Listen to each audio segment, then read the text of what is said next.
Emmaël, avant la formation de son gouvernement et sa déclaration de politique générale annoncée pour mardi, Sébastien Lecornu met ses dernières cartes sur la table pour éviter la censure. Abandon de l'article 49.3 pour laisser la main aux parlementaires sur le budget, création d'une taxe sur le patrimoine financier des holdings familiales. Toujours pas suffisant pour le Parti socialiste dont les dirigeants étaient reçus ce matin à Matignon.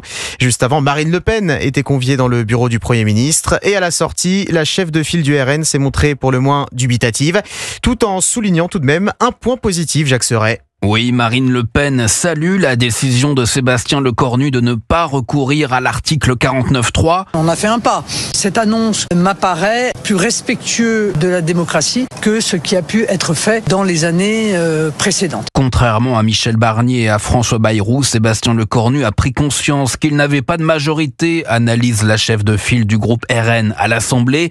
Pour autant, pas question pour elle de baisser la garde, d'autant plus après ce rendez-vous qu'elle juge inquiétant avec l'hôte de Matignon. On ne peut qu'espérer que le discours de politique générale soit plus clair et soit capable de marquer une vision. Nos exigences, vous le savez, sont toujours les mêmes. C'est ce discours de politique générale qui évidemment permettra de voir s'il existe une rupture ou pas, étant entendu, et vous le savez, je le répète, que pour le Rassemblement national, c'est la rupture ou la censure. Et à ce stade, le RN doute de la véritable volonté de rupture du Premier ministre.